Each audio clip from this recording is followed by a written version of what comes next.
Wake up, everybody. This for everybody. Come together, everybody. It's time for everybody. What's up, everybody? Welcome back to another episode of Erabody's podcast, where generations collide and cultures combine. Today, we have a great show for you.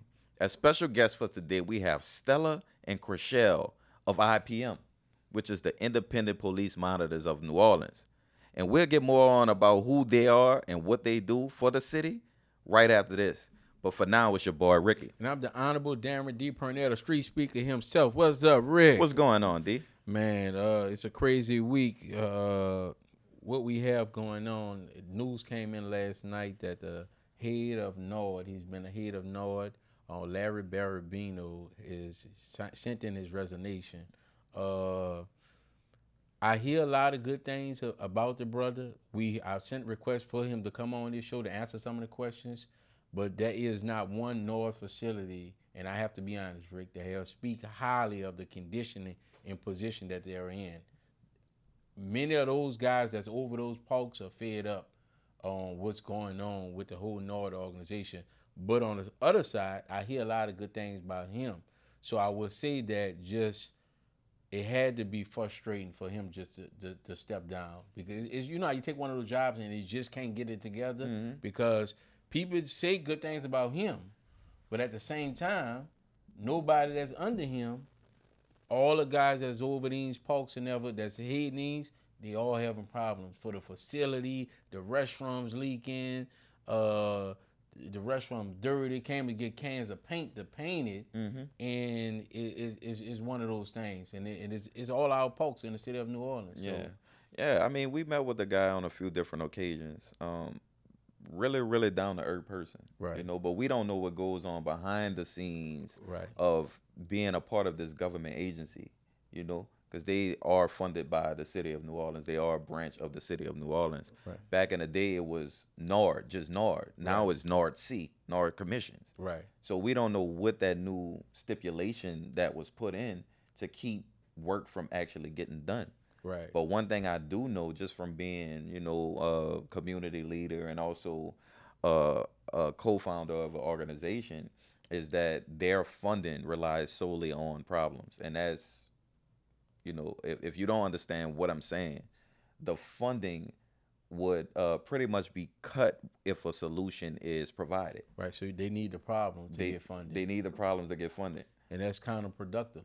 It is. Yeah. I mean, especially as it pertains to, you know, feasible facility. You go in there and the kids have to use the restroom and they got water shooting out the pipe, so it's, you know, water dripping on you while you got to take your dump or whatever, you know what I'm saying? I'm saying it, you know, in a little funny way, but that's real. Right. It's just that whole experience is like, all right, man, they got all this money within this organization, but nothing's getting done. Right. And that's how it was. A lot of these facilities, when you go into the inside, especially outdoor restrooms, I had my cousin Antoine, he's over, and he's a great mentor to my cousin. That's why I say I hear a lot of great things about him. But for Sampson Park, I told you last time before, I took my company, my resources, and went pressure wash the restrooms out to get ready for the season. And it was horrible. And offered him, went to paint the walls for him and everything. And I'm saying to myself, with all this funding, I don't see why they couldn't just send it down there and have the disinfectant stuff that's needed to clean up these restrooms in a proper manner. So that's one of the problems that they just have. So I think that it's a frustration move for them. I think it is. But also, you know, we've seen I would say, digression. It has been kind of retracted as far as the progress at NORD facilities. It was a few summer camps ago where we wanted to go swim. It was you told me that. With a bunch of kids. Like, we had almost 20 kids that just wanted to swim. And the staff at a specific, that was the Treme swimming pool, they literally turned us around. It was like, we don't have enough staff. You know what I'm saying? We can't do that. Or y'all missed the time and hours. But that was our way of it wasn't a partnership, but it was a resource that was supposed to be open for the community. Right. And the people at NORD have bad attitudes. Right. You know what I'm saying? I don't know if that's something that he dealing with. Right. However, I just pray, I'm not prayer, but I hope that this stuff can really go forward. Nor can really fulfill the roles that they feel when I was a young kid. Yeah. Because it wasn't a day we couldn't go swim or go into the park at all. at all. Man, the UCD gyms is empty now. They empty. And back then, like you were saying, we got up as a kid and went to our North facility and played all day. So we was tired and like went to sleep on the benches. Yeah, it's like now it's so professionalized. Like you got to have a certain time to do this or whatever. And it's just like, nah, that's not. So I think that plays a tremendous part in to I think why the brother stepping out. It's a frustrating job. You over all the facilities that our kids supposed to be playing in, and not one facility, not one. As my cousin Antoine telling me how Larry have been a mentor to him, even in high school, helping him out. I'm helping him out at the facility. Mm-hmm. So as he giving him a compliment, which is, I hear everybody talk good about him, the job of that thing. And like I said, that could be the frustration why you just throw up the towel sometime and move on. Yeah. So I hope when they find somebody else, these small things could be rectified and get back our folks. Can get back to being utilized how they used to be. Yeah, for the youth. For the youth. Yeah. That's basically it. Man, we have another great accomplishment, man. My nephew hit 12 on yesterday. He did. Man, he 12. Did. What is it? What it is now that you have a 12-year-old now? He's getting up there. Well, he is getting up there, you know. And the first thing he said, like at 12:01, is that you know what today is? I'm like, how could I not know what today is? Like, I could have gave you this date. This might not even be your date. You know what I'm saying? Right. Like, how could I not know? But just to see him mature, you know, maturing. And this is the second generation of young boys, you know, within my offsprings that I'm seeing past that level and get to that level. But with him and all three of my boys, and I have a girl and I'm not speaking about her, but all three of my boys are different. They're born in different generations, so the activities and the way that they mature is totally different. For him, he a different breed. He a jokester. He like to play. Right. You know, so I appreciate him. You know, I want to openly announce that I love him to pieces. Right. And yeah, man, I'm just happy to be present and happy to see them grow. Right. As I get around me consistently play, I never forget for Easter, he sent to my house with my son on Magic over 600 pieces of candy in solid A's because he went out there and hustled hard, and he gave all the candy to Magic. And now Magic went out there and hustled hard, as you seen the video, and he let him have all that candy. Magic come on with 3 bags of candy, and I'm saying to myself, like, man, I got my share out of it or whatever. But that's what Big Cousin's supposed to do, man. Shouts out to my nephew, man. Wish you many more. And yesterday, man, I was there. My fiance, to y'all, she was not a speaker. She got into Toastmasters, and for 3 years, she won one. And then when she got to the regional, they rejected her or whatever. Yesterday, she won regional yesterday. Let's go. She won it. It wasn't up for discussion or debate. When she came off stage yesterday, they know that she took it, and she was the closer. Yeah. I let her know about going forward on how it is. She was the closer. She closed it out, and we on our way to Canada, baby. They say the nation championship or whatever gonna be in Canada, and I look forward to. I ain't never been in Canada. Yeah, before. come on. Yeah, man. So Toronto, Toronto, we on our way, baby. Yeah. So congratulations, man, Candy. Congratulations. Congratulations, man. And family having these celebrations like that means so much. Him having his birthday yesterday on the same day that she celebrated us. That's what it's about, man. Once again, ladies and gentlemen, this segment is brought to you by Everybody's Coffee. Let's have a drink. Everybody.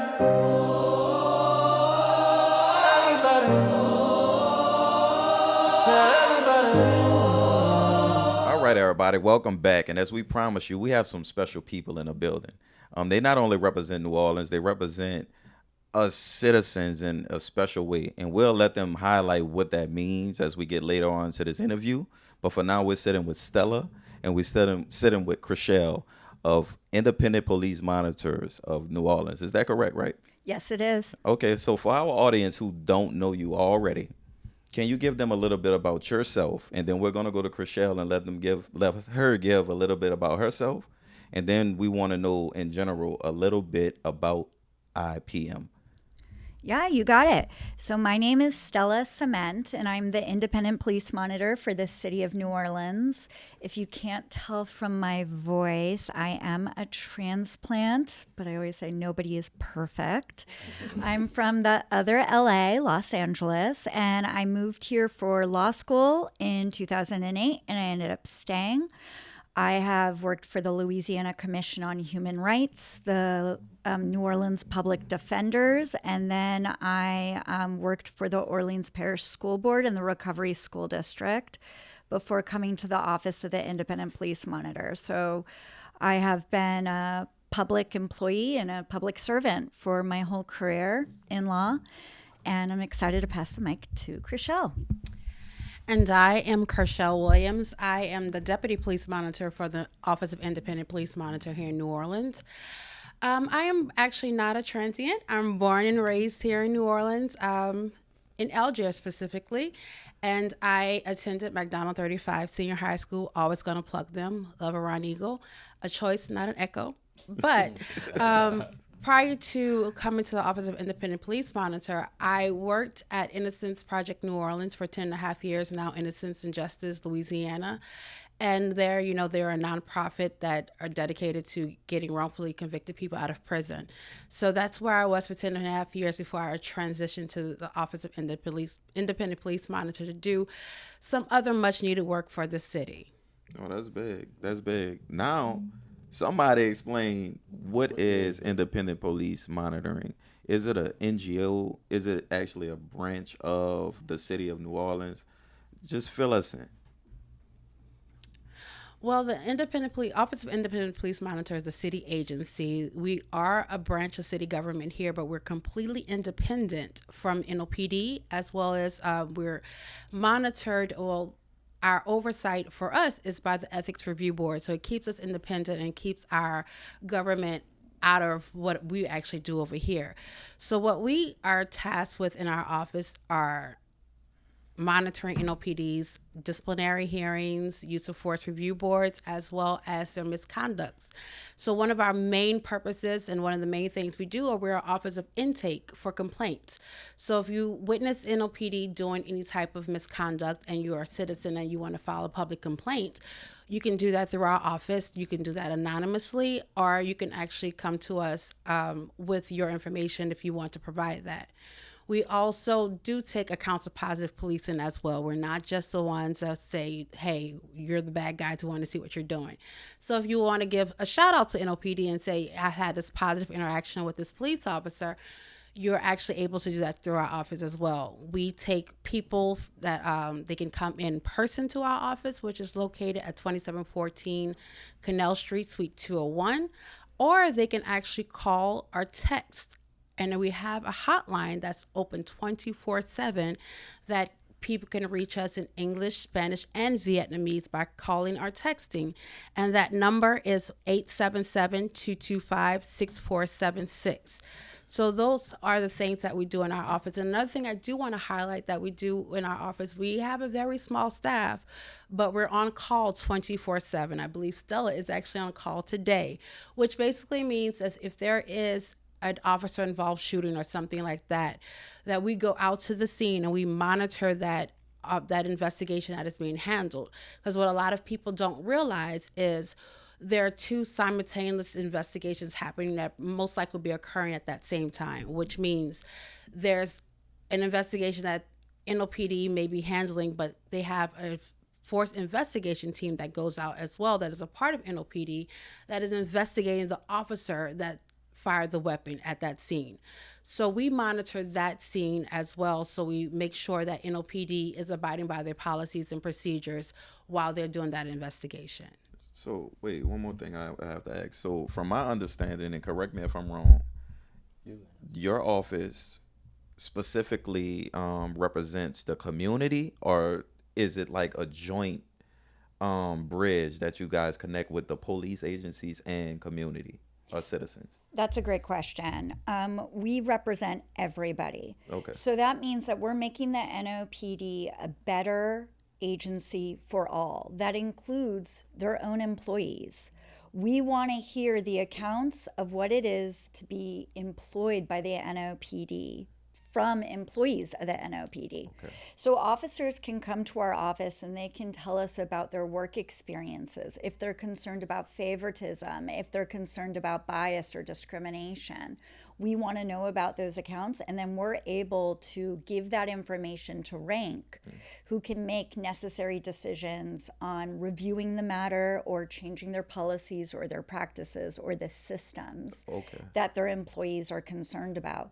But we're also a big resource for our community.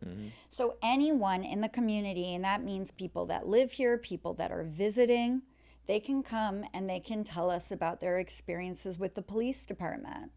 And we will bring those complaints, those accounts, positive, negative, to NOPD, again, for them to be able to digest that information and make whatever decisions they need to make.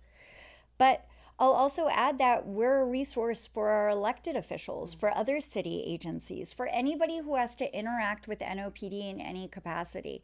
We've had judges talk to us about whether or not officers are showing up pursuant to subpoenas. Yeah. We will receive that type of feedback, and then we'll look at NOPD's policy, determine if there's any misconduct happening or if this is a matter that requires some additional training or counseling. So we're really available to everybody. So when you guys give your recommendation, how fast do NOPD, do they have to, or they could just, you give them a piece of paper and they could just put it in a drawer? How fast do you see you guys give a recommendation and it actually go into effect of what you guys recommended that they do about a situation?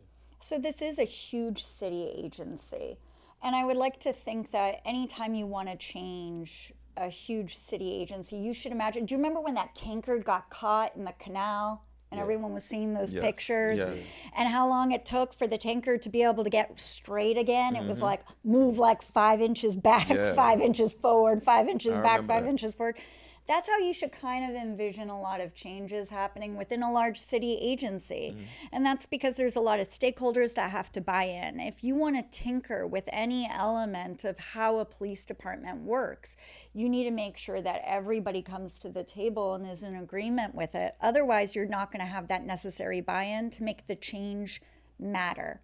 At the end of the day, you can have policies, you can have things written on pieces of paper, but if actual individual officers aren't living those principles, they aren't doing it, then you're going to have a matter of the practice eating your policy and it not working. So for that reason, I'll say that no matter what our recommendation is, you're not going to see some immediate ripple change within the police department unless our recommendation is that an officer is a hazard to public safety, or an officer is toxic within the police department and is highly problematic, and that officer needs to immediately be reviewed and potentially put on administrative leave, that's the one time you might see an immediate recommendation be taken. And I think that's what the bad part I hate about government from being a business owner. When great ideas come across my desk, I can implement them immediately. They go into effect, and there's no overhead, there's no sight. So to know that, and we didn't have politicians on here, that even when good news come our way, it still would be, it's like, why? If it's a better idea, we have seen other police departments around the country implement something, or you just finding out something, and we know it's good, it's working, the system, it would seem like a snap of a finger. And that's why more businesses, it's almost like that's why they're more successful than most city agencies, because they're able to implement as soon as possible. It's like the city with everything. You could give them the best pothole idea and give them a machine, it still would take 6 months to go into effect. And that's the only thing that people get bogged down by when dealing with any government agency. It's the timing. Over and over. It's not one email and it's done. You got to send 10, 15 emails, and then when the news get on the news, then of course things change. But you guys were telling me something, you guys have a monitor. like a negotiator. You was telling me what it was. A mediator? A mediator. Yes. So Rick get lucky, go to the gas station, purchase a lottery ticket. He wants to come from Algiers and move to the greatest part of the city of New Orleans, the night. Don't you say it. Don't you say it. He want to move to a better community and Don't move to you the say night it. bar. So I'm the neighbor, and he don't take his trash out consistently, and he cut his grass every 3 weeks, and we prefer every week. And I'm sick of talking to Rick. I'm about this close to put my hands on him. Would I reach out to you guys? How would that process go from there to me getting to you guys?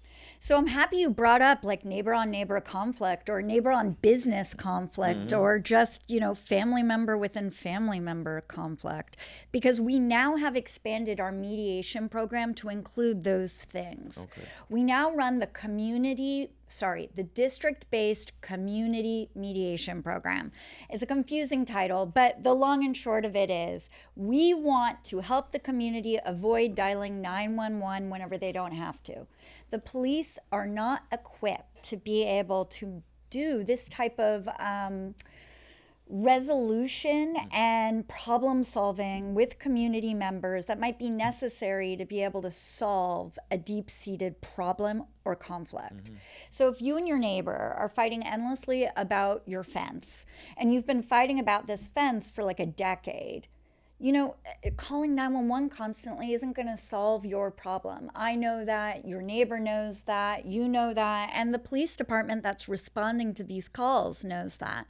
So now we have this mediation program where we really want to get ahead of that conflict. We will provide a trained mediator free of cost. We will facilitate everything for you, set up the space, you name it, and we will hold that mediation so that way you'll be able to speak face to face with your neighbor, the business owner, whoever, and be able to resolve the underlying issue that exists without involving the police department and causing potentially an unnecessary escalation of the matter. Yeah. But we also run the community police mediation program, which is available for, say, you have a problem with your neighbor, you call the police department, and the officer that responds keeps rolling his eyes. He calls you big guy. And you take offense to that. He is dismissive. He's writing on the back of a McDonald's bag. And he doesn't take the accounts of the other family members that witnessed the incident and won't look at your phone where you have photographs. And you're frustrated by that experience and you want to file a complaint of officer misconduct against that individual. But more than that, you want to talk about how that made you feel and what that officer could have done to have improved that investigation.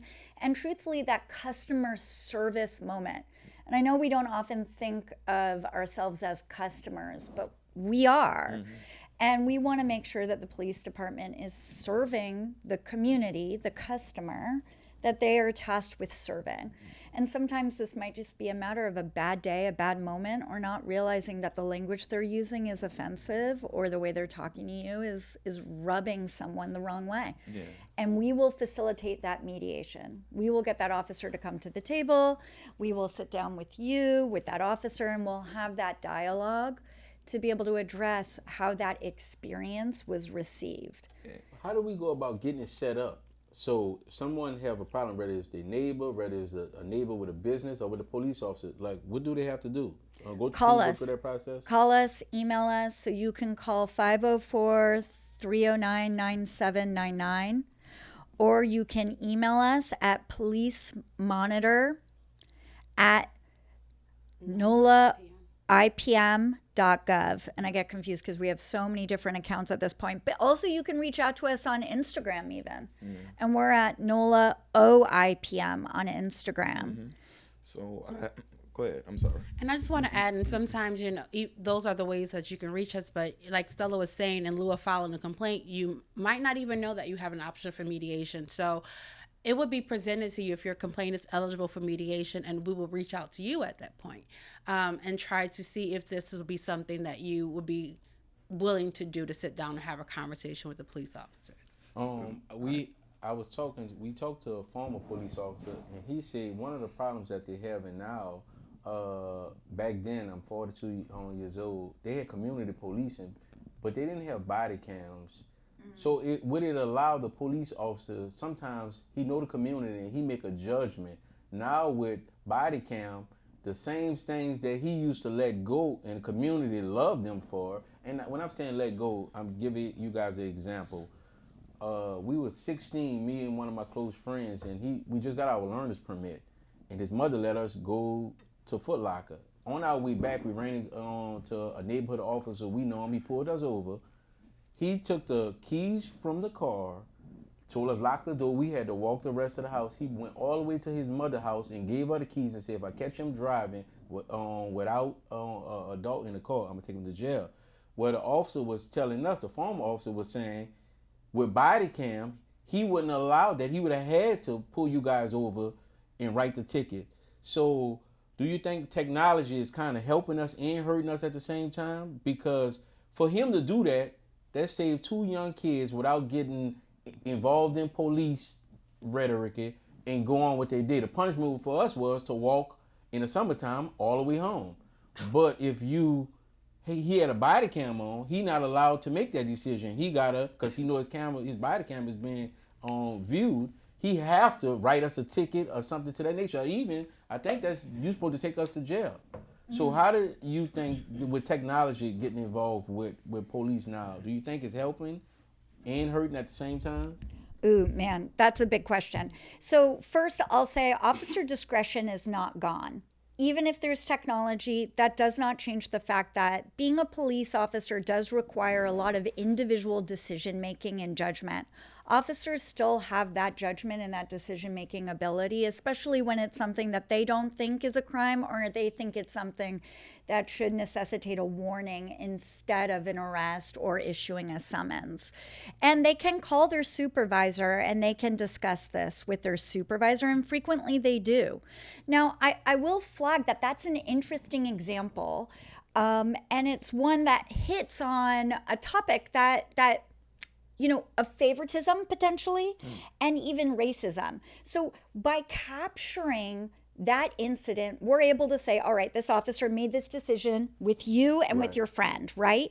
But say we were able to document how many times an officer used their discretion to be able to issue an arrest versus walking you home to your mom. Say we determine that from your body cam footage that actually you were making that decision with white teenagers 90% of the time. 90% of the time you looked at a white teenager and you said, that's just a kid and that kid knows not what he's doing.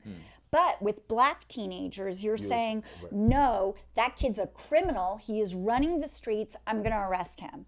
We're able to pick up on those patterns faster now because of technology.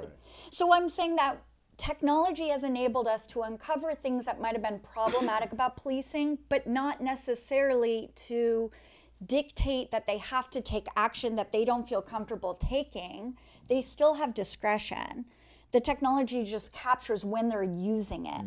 And if they're using it for good reasons or for problematic reasons. And I will say that we did have an officer who was arrested because of how he was handling a teenager after the fact of a car accident, and that officer was actually prosecuted. He was ultimately found not guilty. However, there was some problematic contact that happened after the incident that wasn't captured by body cam. And there is a lot of things, like, for every positive story about an officer interacting with a black teenager before body cams, we could also probably find examples of, say, the jump out boys, unauthorized strip searches, and all sorts of threats that might have occurred behind no crime at all. And the officer, not to water down him, his name is Officer Holloway. He was actually killed. He had the largest turnout. And I never forget an FBI agent, the top FBI agent at the time said he had never seen this turnout for a police officer.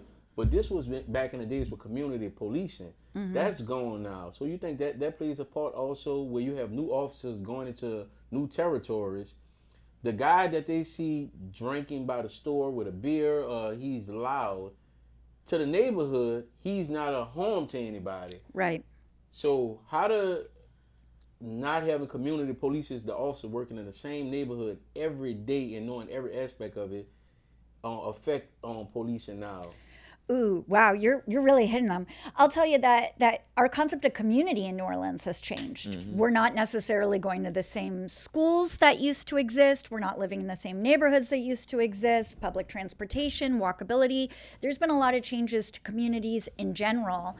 And then we want to think critically about how our changes to the way we police, the way we recruit police officers, and the way we train the officers that we then recruit from other places influences the fabric of our communities as well. And I wanted to highlight that we had an Officer Doucette come on our radio show, and he talked about the advice he gives every new officer who comes into a department, especially from outside of New Orleans. And it is to do exactly this, to walk the streets. He says whenever he gets assigned to a new district, somewhere that he may not be familiar with, he'll light a cigar and walk the neighborhood and talk to every single person on every single porch. And he'll say, hello, this is who I am, talk to me, here's my cell phone number, let me know what's going on. And he tries to engage. And we tell all of our new recruits to do the same thing.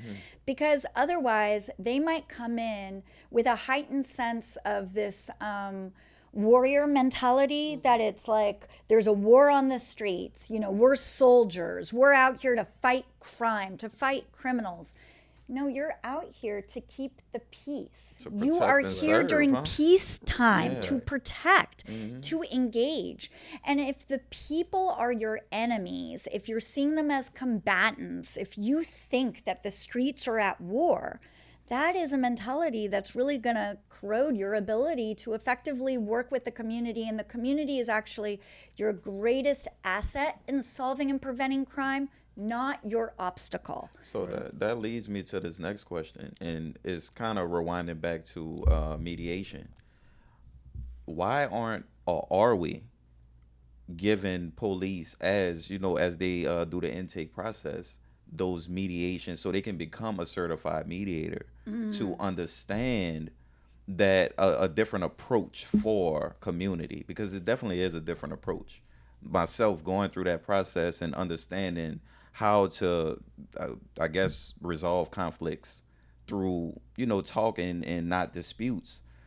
I think is a really important process that should be implemented, because community, like you said, is the most valuable asset. So are we inputting that measure into, I guess, the intake process for officers, or is that against the rules and policies? Well, we actually, through our office, we were hosting some active listening classes. We're basically teaching officers the ability to actually listen and to try to understand what a community member is trying to express to them. And again, it's very important, because everyone knows that New Orleans has its own culture. Right. But what's really different is every neighborhood in New Orleans has its own culture. So back to what Stella was saying and Officer Doucette's advice, every district has to be policed differently. So when you're in those districts, you have to employ those active listening skills and those the willingness to get out of your vehicles and walk that beat to actually understand this particular neighborhood that you're working in. So back to what you're saying, yes, we are teaching active listening classes to help officers understand how to listen, how to actually communicate a need or a want to a community member, and not just to bark orders. So it's I know it's different disciplines in mediation. I know you have the active listening one, but I feel that police has this militant mindset, and we already mentioned that. Is there another type of mediation that you feel like you guys, organization, can incorporate so they can really understand the different disciplines of mediation?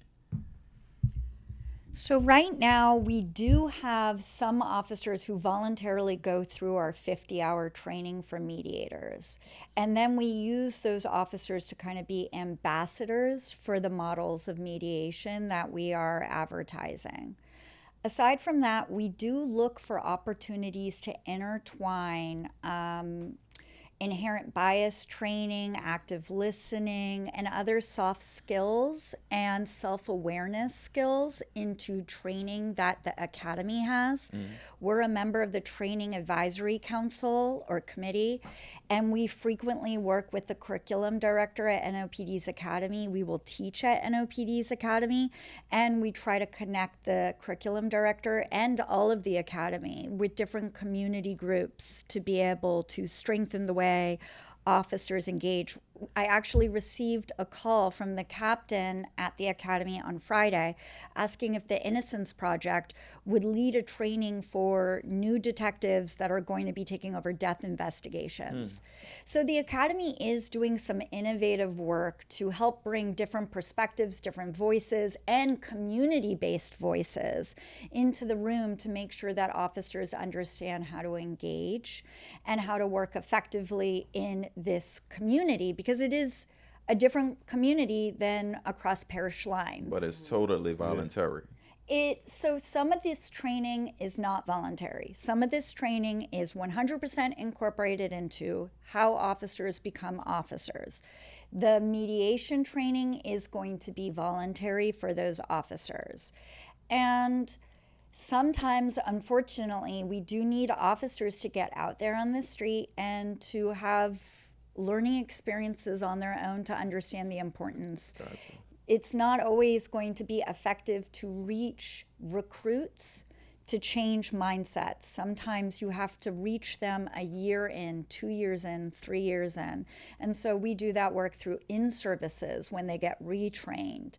And then we're able to kind of talk to them about about what they've seen already, and then help them reflect on those experiences through new lenses. But I will say that if you are listening to this podcast and you are interested in this topic and you want to be a part of that, let us know, because the Academy is always trying to find ways to be able to incorporate more community voices into their training of officers. And I will also say that police community advisory boards are still a thing at each individual district, and they're always looking for community members to go to those meetings and to be able to provide feedback and engage with officers directly about how they're being received and how they're engaging with everyone in that neighborhood. Thank you. We're going to take a quick commercial break, and once again, this segment is brought to you by Everybody's Coffee. Let's take a drink. Everybody, everybody, tell everybody. Welcome back, everyone. And to all the police officers out there, I just want to say one thing. What's consistent, I want you guys to become better officers, is education. In business, I'm always taking a new class. That helps. That gives me the advantage going forward, because things always change. So whether you're a new officer, a 10-year officer, a 20-year officer, if these classes are available, don't dismiss these classes, because these classes can help you enhance and advance yourself. Even in your next career, when you're trying to go to captain, when they're considering you for the job, this a notch you may not have on your belt that's available that you're not taking. But I want to ask this interesting question. On last week, about 30 days ago, rapper Skip, he was on live, and he said that he used the bomb. He said bomb. He said that, and law enforcement came, arrested him, but it wasn't. No, say what he said. He said that he'll blow up a building. Now they about to come get you. No. I want to say this. So most times when black people say they're gonna blow something up, 99.9% of the times, black people don't even know how firecrackers is the closest we come to making a bomb. That's how we look at it. But they came, arrested him on charge. What they say, terrorist because he made a statement. So when that come across your desk, and it's kind of, when people say they're not biased, it's hard to, when you're in a leading position, you're in a majority African American city, but you're sitting there evaluating all black people saying, when black people say they're gonna blow something up, that's just what we say. But on the other side, when a white person, a teenager say, I'm gonna blow this joker up, chances are you better watch him. So when you got to make decisions on, and it got to be a fair decision. You standing in front of us saying, I got to be fair across the board. But the statistic says that they actually are playing, and he's more likely, the white kid or the white person actually more likely to do it. How do you make a decision? Fairness. I know it's an uncomfortable question, but that's where we at. They actually arrested him, and the whole New Orleans like. But I agree. Technically, it was out of line. And then it was a city building or a government building. So technically, he broke the law. But from our history in past, that's just not something that black people do. And I want to hear both perspectives. That's why I want to hear both sides. Both sides. Starting with you, Stella. Okay, so this is where I will say that you have to have some type of cultural capital. You have to understand also just slang, difference of the way you talk. I mean, when I was a public defender, I had a client who was arrested for saying, and I hope I'm allowed to, that she was going to pull someone's hoe card. And the police thought that meant she was going to kill them. And that does not translate that way. Right. You have to, you're the bomb. Like, that's a very dated term. But, or I'm going to blow this up versus, what we might hear from activists where they say we need to blow up the whole system. We need to dismantle, capitalism. We need to, end banks. We need to, you could take all of that as threats. Right. So ultimately, legally, there are steps that officers are supposed to take to be able to determine if this is a freedom of speech matter, if they are just speaking, using slang, using terminology that doesn't actually translate to a real threat, or if this is something that can put people in harm's way. And even if it's a freedom of speech thing, if it's a freedom of speech that will cause public panic, that could still constitute something that's illegal. So police officers are supposed to be empowered to be able to decipher whether or not this is something that crosses that very particular legal line that's already been defined for them, or if it isn't. But I will also say it comes down to how that information is received by others, because a threat is not a threat unless there's someone else to receive it. So if I say I'm going to blow all of this up, and nobody is around to hear me, is that a threat, or is this just, it's all about how you perceive it. And how we perceive threat is going to be colored by our biases, our preferences, and how we feel comfortable with one another. So some people are going to perceive a threat very quickly than others based on just background and truthfully racial bias and other things. We've heard before, I felt threatened because of the way she looked at me or the way he looked at me. He assaulted me with his eyes. I mean, can you really be assaulted? Like, am I, can you feel threatened by that? Right. But that's a very real thing. And as a white woman, that is something where if you, a black man, were to look at me in a certain way and I were to say that, would my impression of threat be taken more seriously than you making that call and saying the way this white woman was looking at me, demean me and threaten me and made me feel some type of way, like she was going to do some type of thing? And statistically, what are the chances that my call to 911 might cause you harm than your call to 911 cause me harm? I mean, these are very real considerations, and that's why we want our officers to be trained to be able to decipher these matters and to be able to get out to a scene and be able to see a full 360 view and then be able to make a well-rounded decision on how to move forward on that. But it is complicated, and it's something that I think is still getting worked through. I mean, we hear this all the time with across racial lines, but also to ethnicity issues. This is something that was coming up a lot when we had officers responding to scenes around calls about feeling threatened by people that were protesting the war in Gaza. People that were part of the Jewish community felt threatened. People that were part of the movement to support Gaza, Muslim or not, felt threatened. And it was coming down to who was being believed, who had credibility in that space and why. I mean, you can talk about this academically, you can talk about it in terms of policing, but there's a lot to work with there, and we are very imperfect with how we're talking about this topic, and I think it needs to stay an open dialogue that we're always talking about and getting better at. Yeah. But here, Mike to Krischelle. No, I do agree. I mean, it does come down to, a lot of different, like Stella was saying, a lot of racial biases and how we perceive things. And unfortunately, that's the world that we do live in.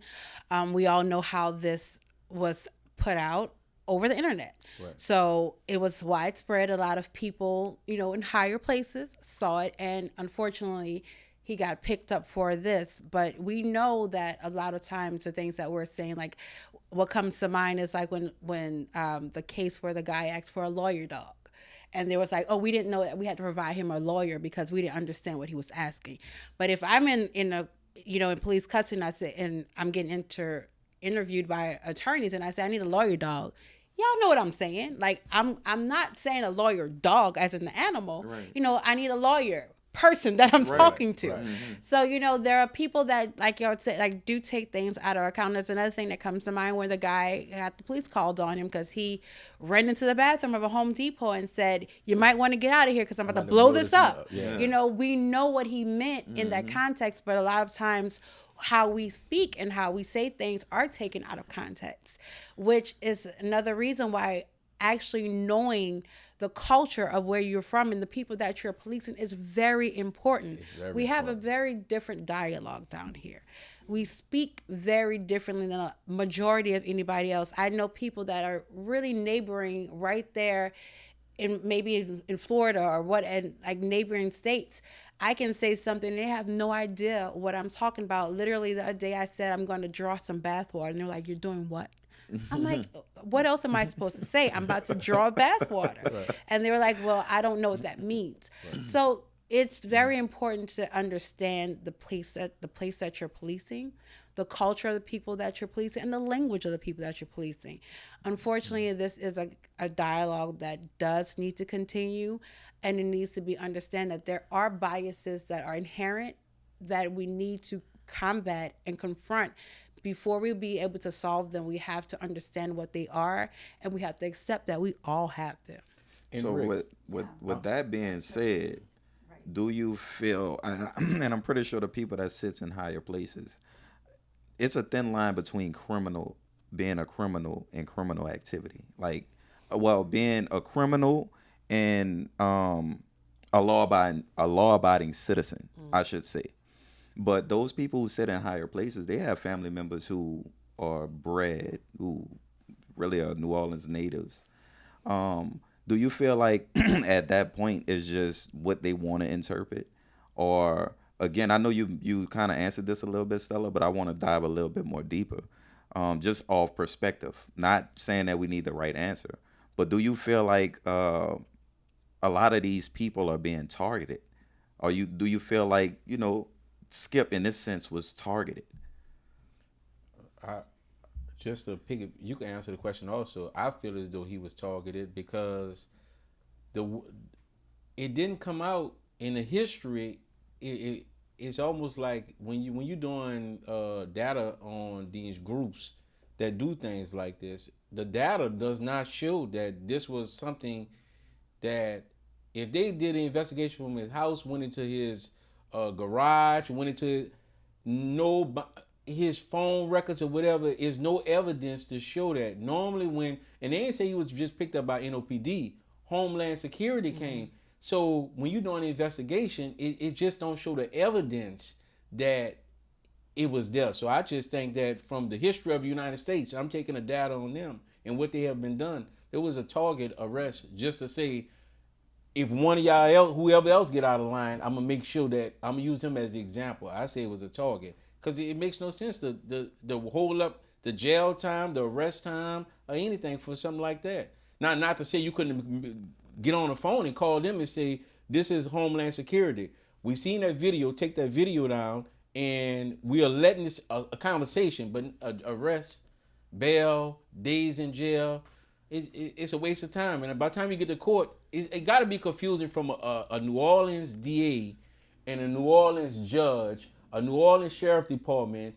You're in court listening to the evidence that you trying to interpret from a New Orleans language or whatever. I don't think I think that's where my misunderstanding came from, right? I ain't know what level of, I guess, in the police system that he actually got arrested. I didn't even know it was Department of Homeland Security. And I'm not going to stay on this because we got more stuff to talk about. But I just wanted to get some type of input because I was totally lost about how and why. Because, again, we don't see it as a threat. Like, we understand the nature of what he was saying. Right. But I just wanted to hear from you guys by you dealing with those people in higher places. And, of course, again, that they have family members who don't articulate themselves in the best possible way. They should have been able to make a better decision as it pertains to this. Because as a citizen, a regular civilian, it makes you kind of frightened to use your First Amendment right. Yeah, it has a chilling effect. And we want people to use their First Amendment right. And I'll be honest, I feel that NOPD does too. If the feds are ever involved, they win. Feds trump local law enforcement any day of the week. So the discretion of the NOPD is going to kind of be gone in a situation where a federal partner perceives threat. And is there such thing as willful, ignorance or willful misunderstanding or yes, that's real. Do people get targeted? I'm not going to sit here and act like we don't live in reality. Yes, people do get targeted. And are people targeted in such a way where we make examples out of them? 100%. Look at arrests across the country. There's examples of that every single day. And I think that will speak more to somebody's influence. So, I mean, that you have to see what type of influence they have. And I mean, there are local characters, I don't know how else to put it, but local people that are on Instagram every single day, say out of different neighborhoods like the 7th Ward, who will make a lot of colorful statements about people and use a lot of curse words when they do it and maybe say a lot of things that could be perceived as threats. And a lot of us know this individual or know these individuals and might just say, oh, that's just the way he talks or that's just the way he is. And even the police receive that information and go, oh, come on, you're going to have to give me more to be able to be interested in talking to this individual about these things. And I don't want to call anyone out, maybe then I've already hinted, but I'm just saying that, like, in this community, this is a city that actually operates like a small town. And so, yes, I think it's fair to ask questions about whether or not decisions that get executed against certain people are for a larger reason than simply the criminality of what they did or didn't do. And it would be naive to not say that. I think you said a whole lot just now. And I'm pretty sure everybody who's watching pretty much know, but we're not going to say no names. Thank you for that input. And I would say this. I was working at a construction company, and I got up and I told the guys, I said, man, I'm about to go pay my water bill, but I'm walking to the porta pot. And the supervisor called me at the end of the work, said, man, you can't be paying your bills on the job. And I said, what? And he was like, yeah. I said, man, I was paying my water bill. I had to go urinate. And he was like, oh. I said, that's why I said, man, boy, my water bill getting high. I'm like, cool, whatever. But slang like that, he actually pulled me to the side. He was a supervisor. He could have made a critical decision on me based off of me using slang and not him misinterpret what I was saying. So it happens a lot, and I think that being an outsider into a city, that whatever officer do said, whoever said, go walk your neighborhood, get involved, because New Orleans is so different. Then gas stations, civil rights leaders that sit around the gas station, they're not harming nobody. To other places, that's vagrant, lock them up. To New Orleans, that's on them. They sitting by the store drinking beer. I agree. Yeah. So, What progress has New Orleans made in police accountability over the last decade? Ooh, a lot of progress. That is undeniable. No matter how frustrated you might be with the police today, your frustrations today are going to be different than the frustrations you had 10 years ago, without a doubt. I mean, for one, NOPD got out of the consent decree, which is a huge step in the police department. Not to cut you off, I want to say, Yeah. were you guys behind the consent decree? No. Who was that? So that was the federal monitors, and that was the federal government. And, there's a lot of politics behind consent decrees. There's a lot of decision making that goes into consent decrees. But out of that consent decree, even if you take any politics out of that, there was a lot of great work that happened because of that consent decree. And it gave the NOPD the space to make a lot of really hard decisions that I think might not have been made if not for that consent decree. Yeah. And it was policing, like you said, 10 years ago, it was still rough. They was coming from the jump out boys era. It still was rough. Since the consent decree, it's less people getting pulled over for no reason. They're getting behind you. They just running your driver on your license plate, pulling you over. I noticed that tremendously in the last decade of the difference between the decade before. Well, can we get that same service in Gretna? I'll just tell you this one little thing about Gretna. We were from Algiers, so we passed through Gretna a little bit a lot. In Gretna, I'm just 10-2 at the wheel, music turned down, eyes straight forward. I do think that a lot of police departments could benefit from oversight. But yeah, if I had to vote, I would vote Gretna as well. So you don't have jurisdiction over... No, we only have jurisdiction locally over NOPD. Gotcha. We don't even have jurisdiction over law enforcement agencies that are policing in New Orleans if they are not NOPD. So Okay. Louisiana State Police, Yeah. federal marshals, any type of federal task force that's happening. Levy district boards. Levy district boards, Louisiana probation parole. We do not have any oversight. So we got a lot of calls back when there was Operation Golden Eagle, where they were going around and they were arresting individuals who I believe had federal violent warrants. And at that time, the federal marshals were executing no-knock warrants where they were taking down front doors. And we were getting calls about NOPD officers being on those scenes. There is always going to be like an NOPD kind of liaison or like an NOPD partner who might be present during an operation like that.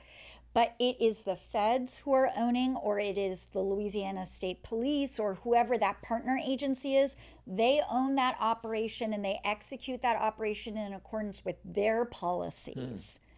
And so even if shots get fired, the NOPD will go to that scene, the force investigation team will go to that scene, we'll get the call out, we'll also go out to that scene, but that force investigation is going to be owned by the partner agency.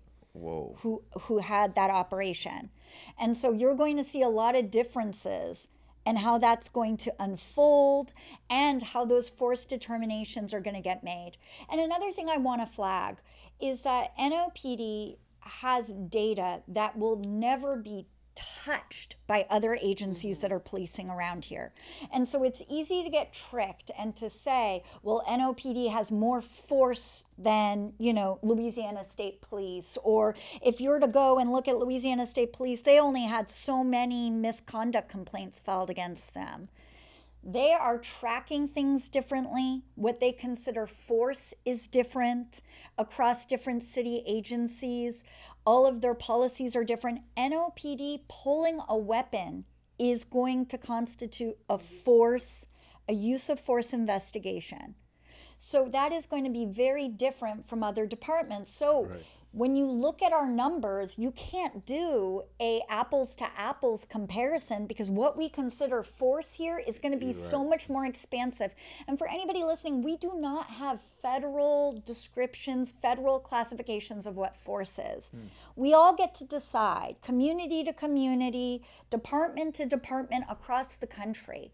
So we have a far more expansive understanding of what force is. That actually works to our community's benefit, because that means more is going to be looked at critically by your own police department, and there's going to be more accountability within your own police department than somewhere else where they say that's just actions subsequent to an arrest. Obviously, your nose got broken. Obviously, you were injured. That we don't consider that force. We're not going to investigate that internally, and we're not going to look at our practices internally and make a decision. And the final thing I want to say is that I represented a lot of people who had battery on a police officer filed against them because their nose broke a police officer's knuckles.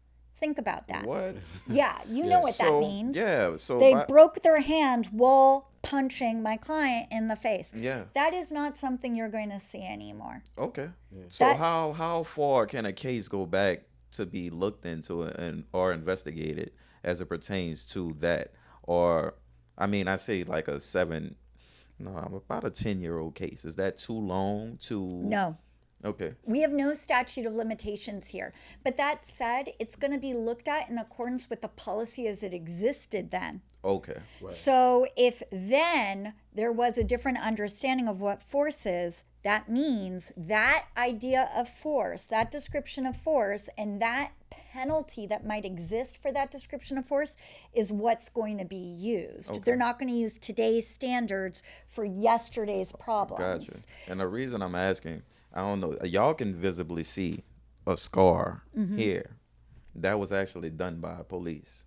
Wow. That was actually done by police, but I didn't know my rights or anything, I guess, during that time. Right. And I asked that I'm not going to pursue anything because it's old. But since I have you here, I would, I just want to know. I want to know. So thank you for letting me know. I want to ask you guys, I'm seeing this all across the country where teenagers is taking over cities. Oh, the teenage takeovers? Yeah. All right. So we see it. Are you guys sending messages to the NOPD? We are trying to get in front of it and say, if it do happen, how do we go about making sure you guys do this ahead of time? Because it looked like they just going into cities and tearing it up. But we see it. Now, we don't know if our teenagers is arguing over on getting ready, trying to communicate to do it. Because I know if my child ever out there, you won't need NOPD out there. I'll be out there with a belt busting their ass myself. So how do we work on something that we see trends going around? Are there something you guys meet about? Any trends that teenagers or criminals in general are doing? So the youth takeovers are very similar to sideshows or stunt driving. It's something that can dance the line of legality. It can become illegal or it can be legal depending on how it's being done. If you're on public-private property, if there's damage that's happening, and so there's a lot of things to consider. I mean, gathering of teens, not illegal. Gathering of teens in a public street, still not illegal. Gathering of teens and underage drinking, okay, now we're getting to illegal, but do we need to arrest? That's where we might have some discretion. Gathering of teens and fights, now we have some problems. Gathering of teens and weapons, now we have a lot of problems. Gathering of teens and property damage, weapons, all of that, now we're in illegal zones. So we want to get ahead of it, but we want to get ahead of it without criminalizing what it is to be young. Just because something might eventually get us there to illegal land doesn't mean that all of that earlier action, which is very normal and but healthy teenage stuff, Kids need autonomy, they need space, they need to be able to hang out, and they need to be able to do it, and it's gonna happen at night. And if the answer is going to be, let's curfew and let's lock them up before they've done anything illegal, then we're basically saying let's criminalize what it is to be a teenager. And I don't think that's the right answer. And so, does the police track all of this? Yes, 100%. They do have intelligence bureaus that are always keeping their eyes and ears to the electronic ground. So they're watching what people might be posting, they're watching different sites, they're trying to track different trends, they're looking at what's happening in other places, and they're not going to be very public about what all of that might be because they don't want to tip off those groups that they may know more than they're letting on that they know. Right. So there is going to be stuff happening on that side, but the greatest asset, again, to teen takeovers or to stunt driving is going to be our community. So I want to turn that question around on anybody who's listening and say, what are you doing to create safe spaces for kids to be able to hang out without it escalating and without them getting into trouble? What are you doing to make midnight basketball happen, or to be able to create all age dance clubs, or to be able to have the space hangout, the safe space to hang out so they can go somewhere without resorting to something like this? And are you having a healthy relationship with your teenagers so they will tell you in advance if something's going to go down, so that way you can work with them to stay safe? That's a great answer. We're going to take a quick commercial break. And once again, this segment is brought to you by Everybody's Coffee. Let's take a drink. Everybody. Everybody. Tell everybody. Welcome back, everyone. I hope you guys are learning about the independent police monitor that I didn't know exists. I always heard about them. So I want you were just about to give us your intake on. Yes, you asked about, do we discuss trends to make sure that we get ahead of them before they appear in our city? And yes, we do. And what came to mind was in December, we had a meeting with the Training Advisory Board, and then recently had another meeting where we brought up the trend that we have been seeing, on different news outlets or Entertainment Tonight, where teenagers are actually taking AI photos in their homes, or showing where someone had possibly broken into their home, or there's this unhoused person here and they're scared and they're sending it to their parents. And of course, parents have the reaction of like, what's going on? They're calling the police about those. So it is on the police radar that is happening. And we haven't had any instances of that happening here that we know of as of now. But just in case, to get ahead of it, we're trying to see, what can be done? What should we be looking for? How can we alleviate this? And how can we avoid, making any rash decisions? We don't want to rush in with guns blazing or things like that. So we do have discussions about what trends are happening and making sure that we are aware of them and how we can attack them if they do happen. And that's great. And with this AI era that we living in now, how do you think AI is playing for crime, for police officers, just in the system in general? Because I think that this going to be the day that someone get a heavy jail sentence and wrongfully convicted due to AI. I think it's going to be one of the significant impacts of dealing, because a lot of people use it. Even lawyers getting in trouble for trying to file motions using AI, and AI is putting things on there that don't matter. So how are we going to handle AI going forward? How do we handle AI going forward? AI is here. And that's something that we do need to accept, but we also need to be careful and how we use AI, and understand the benefits of AI, and understand the do's and don'ts of AI as well. As far as how we handle it going forward, I think we just need to understand how to use it more. With AI, it's so much that can be done, but there are also so many things that we can use to detect that it is AI, and detect that this is artificial intelligence that are being used. So we just need to be more vigilant on actually running those checks to make sure that this information we're receiving isn't doctored, isn't made up, isn't falsified in any type of way, and this actually information that can be used. So I think as a community and as in the police department, they just need to be more vigilant of actually not taking what they see and automatically saying that this is something that is factual, and we need to make sure that we're running those checks to make sure that this is something, make sure it isn't anything that's artificially made. And can I also want to add, AI, I have a lot of strong opinions on AI. And I will say one thing that I hate about AI is it is making everyone very skeptical of what they see. And it's making people wonder if they actually will believe the reality that's being presented to them. There was a time where people said, I won't believe it happened unless I see video, unless I see video proof it happened. Now people are saying that video proof is not real. It's been doctored. That's not real. And it's really forcing us to consider new ways to prove. We've almost gone so far now where now video proof needs to be affirmed by an eyewitness that's a human for people to believe it again, when we just did all of this science around whether or not eyewitness accounts are even believable, and people were moving towards only believing video footage. And now we've gone full circle back to actually, no, I will only trust it if it comes from a human's account. And it's really desensitizing people as well. People now don't know if they should believe video footage they see of officers, beating someone on the street, or if they should believe accounts of what protesters are doing. People are just so skeptical, and that does influence people's trust of the system, and police officers are very representative of the system. Now, when it comes, and what I mean by that is whether they'll trust officers.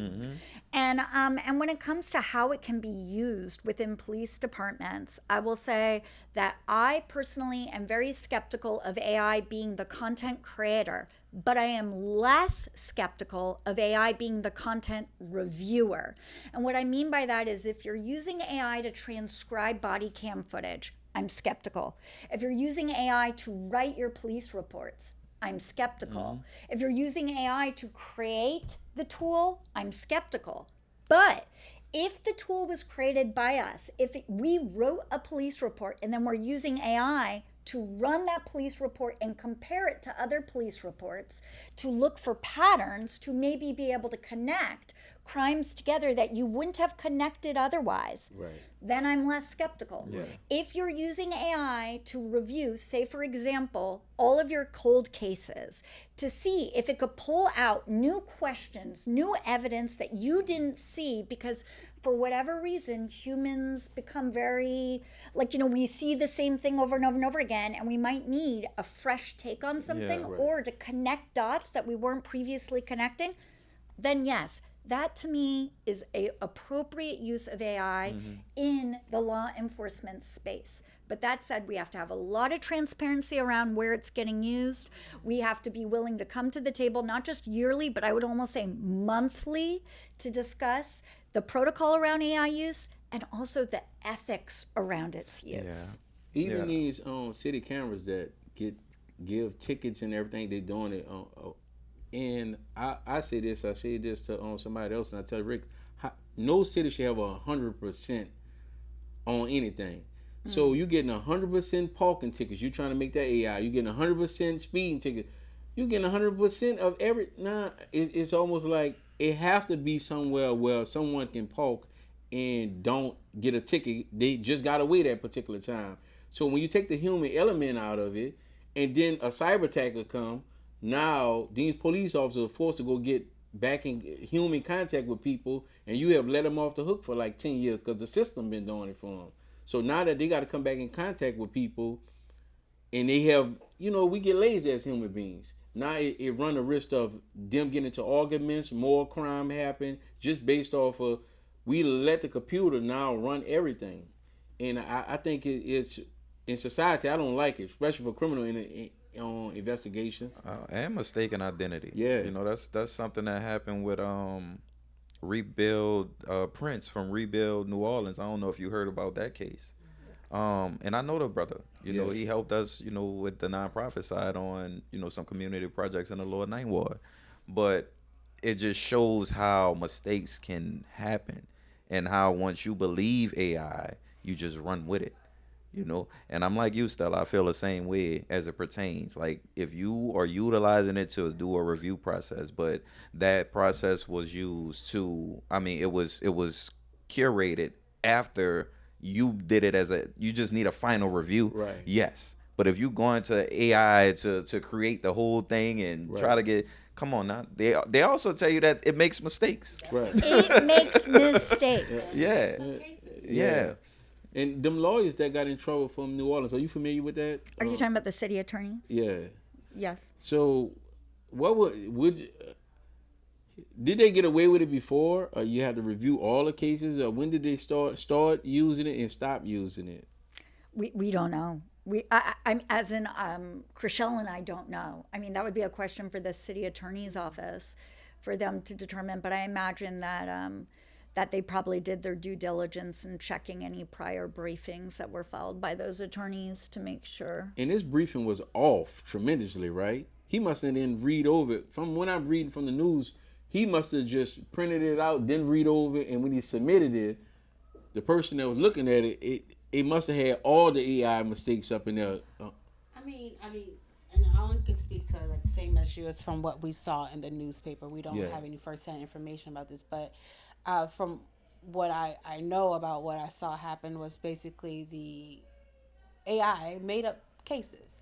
And Stella and I are both lawyers, so we were always taught in law school, you look for cases that help your argument and you review those cases. So it just seems like AI made up cases and the cases weren't reviewed to make sure that they actually existed. Okay. That's great. So as we transition into the next segment of the show, I have this final question that I would like you guys to answer. When people hear independent police monitor, what is the one thing that you hope they understand by the end of this conversation?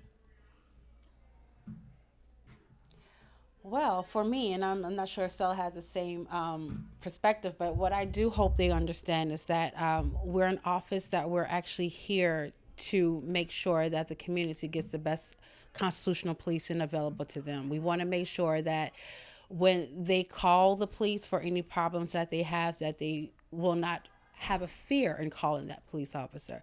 We want to make sure that they know that if there are problems that they have experienced, that we are there to assist them, not just in the area of filing a complaint against a police officer, but navigating the police system. If it's harder than a lot of people may think, you may not know who you need to call or what you need to do to get certain information. We're actually there to assist with those things as well. You may not know how to file a police report. We're there. We want you to know that we are there to assist with every policing need that you may have. We want you to know as a community that we are available for you, and we'll be more than happy to assist you in all those things. So that is my main thing that I want you all to know from this conversation, that we are here.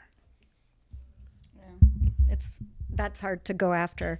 I'll just say that that we want you to be respected, and by our office, by the NOPD, and by each other, and we also want the police department to be respected too. We're all in this together, which I know is like the corniest thing on earth to say, and I just cringed that I said it. But it's true. We want our community to feel like they are empowered and they know how to navigate these complicated and sometimes very unfair and sometimes very cruel systems that they might have to interact with. And that, we want them to know how to utilize our services. We want them to know how to utilize the police department services, and we want to make sure everybody's respected in the process. Right, man. That was so good, man. We hope you guys got that information. But we're going into this next segment called Do You Remember? Do you remember? We take you down memory lane dealing with New Orleans. Oh, God. Songs, movies may come up. Are you guys in or you guys out? You in or you out? We're in. All We're right. gonna be in. All right. Stella's looking We're a right. team, We're right? a team. We're in this together. We're in this together. Okay, All right. cool. Good. We going old school New Orleans. Okay. Old school New Orleans. You have $20. You got a sister and brother. You're home from school. What are you going to get with your $20? Old school New Orleans to get you out through the day? Man, we about to get a pack of mama noodles. Some mama noodles, probably maybe like it was 4 of us, so 4 packs. It wouldn't cost much but $5. It wasn't that much of money. Maybe some bread and some bologna. So some bread and bologna. Nothing to and- drink. You drink some water. You know you drink out the hose pipe. So You you, know. you did good. You did good because you actually got but the pack 6 come in a pack, right? Yeah. Yeah. 6 come in a pack, so a 6-pack, old school New Orleans with some bologna and bread. You actually got change left for Yeah, $20. we got change, and of course you got to know we back in the day you always bought sunflower seeds and some now and laters. Yeah. All right, well, that's good, Stella. This is so unfair. I grew up in Los Angeles. All right, $20 in Los Angeles. Man, then. $20 is not in going Los far. Angeles. Yeah. Yeah, I mean, I was buying tacos. That's what I was buying. Tacos. What, pre-made tacos or you made them at home? No, I there was 1,000 taco places in your neighborhood. So you would just buy tacos, you buy hot Cheetos, you would buy, a million different versions of melted cheese, maybe street corn and cut up fruit. Okay. But All right. Well, see for how you- $20, Yeah. and if there's a group of you, you're buying street food. Well, see how the cultures are totally different, right? Yeah, and this, yeah. Yeah, but that's interesting. On this next question, in Set It Off the movie, you seen Set It Off before? No. What? I have. In the movie Set It Off, you're Queen Latifah. Okay, I'm Cleo. You're Cleo. Mm-hmm. Are you getting out of the car and turning yourself in? Or are you taking your bullet like a Man, G? Cleo, she was a lot for me. I'm gonna probably just turn myself in. I'm not about to go out like that. Cleo got shot up a lot of times, so I mean, and then she knew that was her goal when she stepped out the car. Unfortunately, it was death by cop, but suicide by cop. I mean, it's a whole thing. The movies. But I am just going to get out of the car and turn myself turn in. yourself in? Yes, yes. I'm just going to. How much time do you think you would have? Probably life. You need Johnny Cochran, right? Yeah. He probably could have got you 40 years.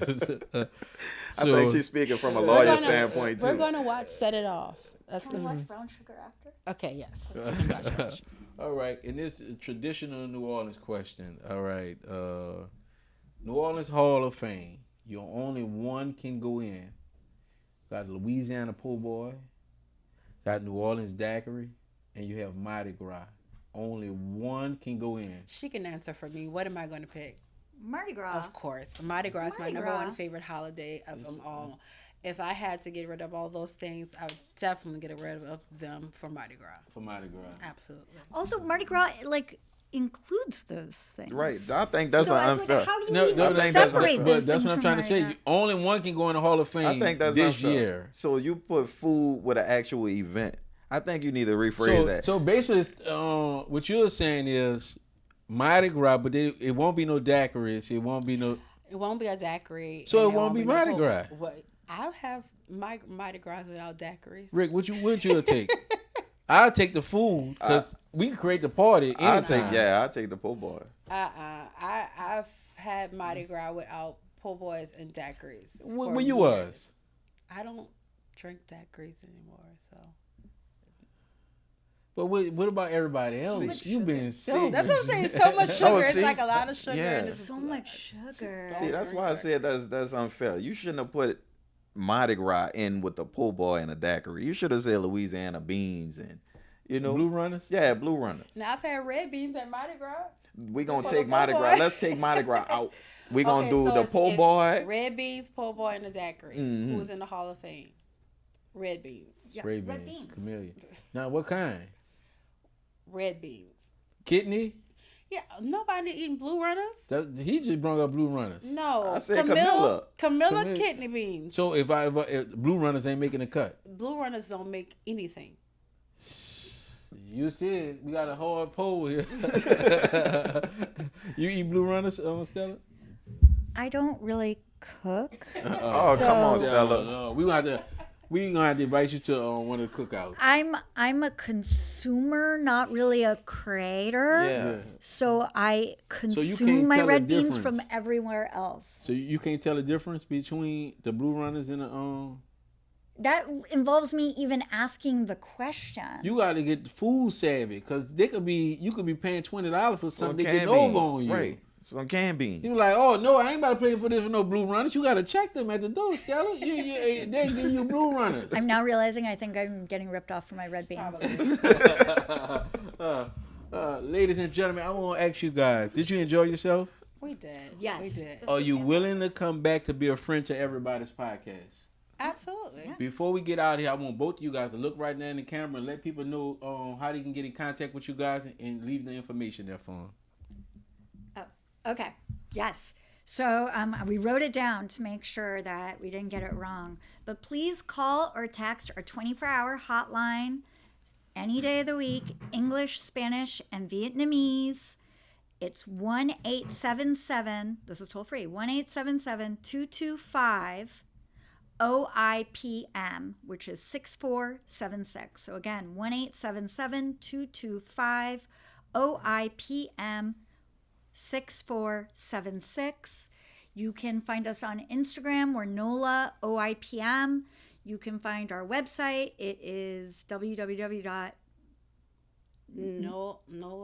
NOLA OIPM. Just Google us. .gov. And you also can find us on Facebook at New Orleans Independent Police Monitor. And you can find us on Monday at Pontilli Coffee. If Yes, this is we'll going definitely be at Pontilli Coffee again this Monday, upcoming Monday at 8:30 a.m. to 10:30 a.m. So please come visit us. Follow us on Insta. Shouts out to Pastor Mel over there at Pontilli's Coffee. He doing tremendous work. Him and his crew over there do tremendous work over there. And once again, I'm the Honorable Darren D. Purnell, the street speaker himself. Don't forget to get our book, Business Minutes, on Amazon. Yo, Rick. Well, you heard the man. I hope this session was just as informative to you as it was to us.